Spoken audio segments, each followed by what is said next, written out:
Ano nga ba ang Bitcoin? Ang Bitcoin ay ang kauna-unahang decentralized digital currency na kung saan pwede mong magamit ito kahit nasaan ka man sa mundo. It offers peer-to-peer fund transfer sa kahit kanino basta sila ay may Bitcoin wallet. Ito ay isang virtual currency na kung saan may katumbas itong halaga sa tunay na pera gaya ng dollar, euro, yen, peso at iba pang existing currencies. Ang Bitcoin ay sinimulan taong 2009 ng isang tinatawag na Satoshi Nakamoto. Ang presyo ng Bitcoin taong 2010 ay pumapatak lamang ng 7 cents US dollars o 3.34 pesos lamang kada isang Bitcoin. Ang presyo ng Bitcoin ay patuloy na tumaas at noong November 25, 2013, ito ay inabot ng 979 US dollars o 46,000 pesos ang value ng isang Bitcoin. Ang bilang lamang ng Bitcoin na maaaring i-mine ay hanggang 21 million Bitcoins lamang. Sa kasalukuyan, 15 millions na ang namina simula 2009 at 6 million Bitcoins na lamang ang natitira. Ang presyo ng Bitcoin ay patuloy na tataas simply because of economics, the law of supply and demand. Kung ang supply ay hanggang 21 million Bitcoins lamang at ang natitirang 6 million Bitcoins na lang ang pwedeng i-mine, mataas ang demand at ang value ng Bitcoin ay patuloy na tataas. Marami ng mga kilalang tao ang naniniwala sa kakayahan ni Bitcoin bilang digital mode of payment of the future. Well, Bitcoin is exciting because it shows how cheap it can be. Bitcoin is better than currency in that big industry around Bitcoin, and people have made fortunes out of Bitcoin. Technical answer on Bitcoins is that Bitcoins is a remarkable cryptographic achievement. It is a huge deal. It's a huge, huge, huge deal. Marami na ring mga sikat at kilalang mga kumpanya ang naniniwala kay Bitcoin, gaya na lamang ng Visa, Nasdaq, Citi Ventures, Mitsubishi Financial Groups, New York Stock Exchange at marami pang iba. Sa Pilipinas, mayroon na ring mga websites at companies kung saan maaari kang bumili at magbenta ng Bitcoins. Nandiyan ang buybitcoin.ph, btcexchange.ph at mayroon na ding first Bitcoin ATM machine na matatagpuan sa Sunny Tower Hotel Manila Lobby, Durban Street, Makati Avenue, Makati, Philippines. Isa ang coins.ph sa mga website kung saan pwede kang bumili at magbenta ng Bitcoins. At ang isang magandang feature nito ay mayroon itong mobile application na pwede mong magamit para makapagbayad ka ng iyong mga bills online, conveniently and hassle-free. Ngayong nakita na natin ang kagandahan at importance ng Bitcoin, paano naman tayo magkakaroon ng Bitcoins at ano ang mga pwedeng paraan para makaipon nito? Una ay through Bitcoin mining. Para makapag-mine ka ng Bitcoins, kailangan mong bumili ng mga supercomputers para magamit mo sa pag-mine ng mga Bitcoins. Gagastos ka ng halos millions of dollar na halaga para lang makapag-mine. Kasama na ang gastos sa kuryente dahil ito ay nangangailangan ng major firepower at mabilis na internet connection para ma-increase ang speed at transactions ng iyong supercomputers. Hindi ito advisable sa Pilipinas dahil alam naman natin na mataas ang rate ng electricity dito. At the same time, hindi ganun kabilis ang internet service natin. Pangalawa ay through Bitcoin online faucets. Dahil mataas ang presyo ng mga mining supercomputers, madami nang naglabasan sa internet ng mga online faucets kung saan pwede ka magkaroon ng Bitcoins for free by simply doing tasks like playing games, filing up of forms, reading books at marami pang iba. This will take almost all of your time kapalit lamang ng kakaunting Bitcoins. Pangatlo ay through Bitcoin education. May mga platforms na kung saan maaari ka magkaroon ng Bitcoins by simply learning and sharing what Bitcoin is. At ang pang-apat is through crowdfunding. Dito, makakatulong ka na, pwede ka pang magkaroon ng Bitcoins by simply donating sa mga projects and ventures by raising monetary contributions from a large number of people hosted of course ng mga trusted na mga companies at tao. Introducing BTC Panda. BTC Panda is an equity-based crowdfunding which allow contributors or helpers receive financial return or profit on their financial aid. Helpers easily can earn from their capital by giving other members financial aid. Ang mission ni BTC Panda is building up our individual Bitcoin portfolio by hitting 1,000 Bitcoins.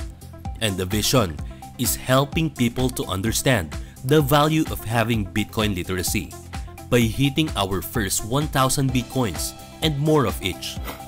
BTC Panda is a give and take platform. Ang una mong kailangan gawin ay mag-provide help sa community. For as low as 0.1 Bitcoin or $37, maaari ka na makatulong by simply donating. And as soon as nakapag-donate ka na, your Bitcoin donation will now start getting rewards of 1% daily, minimum of 15 days, and maximum of 19 days. Ikaw ay tatawaging helper.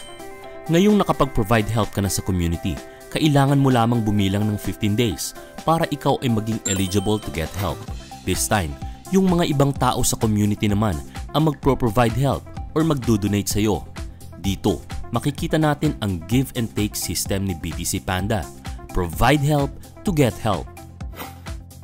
3 simple ways to earn rewards using BTC Panda. Step 1. Daily rewards. Sa unang araw pa lamang na mag-provide help ka sa community, magkakaroon ka na agad ng rewards na 1% daily. Let's take this as an example. Si Juan ay nag-provide help ng 10 Bitcoins. Sa unang araw niya sa community, siya ay magkakaroon agad ng 0.1 Bitcoin. Sa ika-10 araw niya, siya ay magkakaroon ng 1 Bitcoin. Sa ika-1 buwan naman niya, 3 Bitcoins. Sa ika-60 days ay 6 Bitcoins. At sa ika-90 days niya, siya ay magkakaroon ng total of 9 Bitcoins or $3,378. On the same day, pwede niya na din makuha ang kanyang 10 Bitcoins sa dinonate sa kanyang unang araw. 10 Bitcoins plus 9 Bitcoins is 19 Bitcoins or $7,131. After 90 days, kailangan niya itong i-transfer sa kanyang Bitcoin wallet. Kapag hindi ito na i-transfer after 90 days, ito ay hindi nabibigyan ng 1% daily rewards. Isang proof lamang na walang sino man ang pwedeng mag-manipulate sa system ni BTC Panda. Step number 2. Sponsors bonus. Ito ay rewards na binibigay ni BTC Panda kapag ikaw ay nakapag-refer o nakapag-invite ng ibang tao na gusto ding mag-provide help. Let's take this as an example once again. Si Juan ay nakapag-share sa 5 kaibigan niya at nag-provide help din sila. Bibigyan siya ni BTC Panda ng 5% sa total provided help Bitcoins ng kanyang 5 kaibigan. Let's say yung 5 kaibigan ni Juan ay nag-provide help ng tig-1 Bitcoin, a total of 5 Bitcoins. Bilang si Juan ang nakapag-refer sa kanila, mayroon siyang matatanggap na 0.25 Bitcoins or $93. Padami ng padami ang may re-refer mo, pataas din ng pataas ang ibibigay sa iyong Bitcoin reward ni BTC Panda.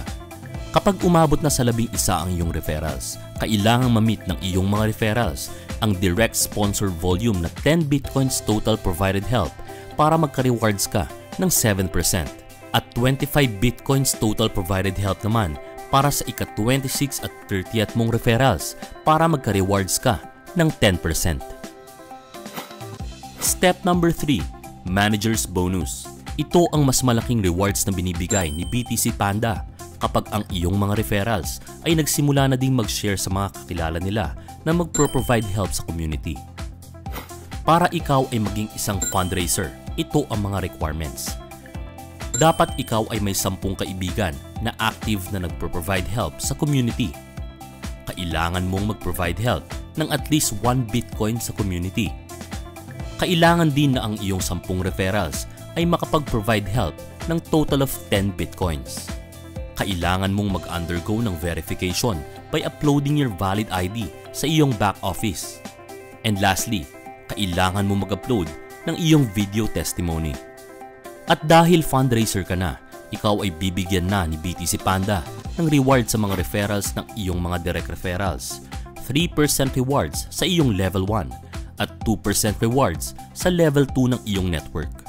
Para naman magkaroon ka ng rewards up to 4th level at maging isang charity helper, kailangan mo ng at least 15 helpers na active na nagpro-provide help sa community. 3 Bitcoins personal provided help, total of 30 Bitcoins provided help ng iyong mga direct sponsors, at dapat makapag-create ka ng 3 fundraisers sa kahit saang level ng iyong network. Para maging angel helper at magka-rewards ng total of 9% up to level 6, kailangan mo magkaroon ng at least 20 helpers. Makapag-provide help ka ng total of 5 bitcoins at total of 60 bitcoins ang provided help ng iyong direct sponsors. Kailangan mo din makakreate ng 3 charity helpers and 3 fundraisers sa kahit anong level ng iyong network. At para naman maging venture helper, at least 25 helpers na active na nagpo-provide help sa community, 10 bitcoins personal provided help, total of 75 bitcoins provided help ng iyong direct sponsors. At kailangan mo mag-create ng 4 charity helpers and 4 fundraisers sa kahit anong level ng iyong network.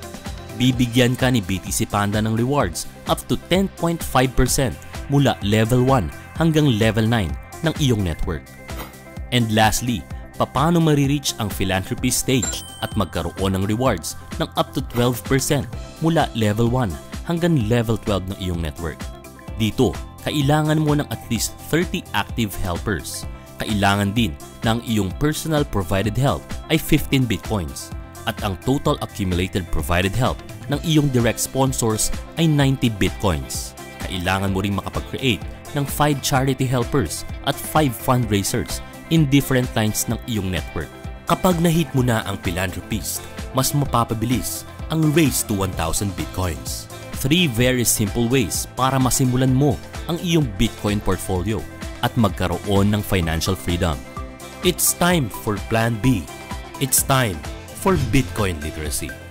Thank you for taking time to watch this video presentation. If you have other concerns and clarifications, please do contact the person who shared you this video.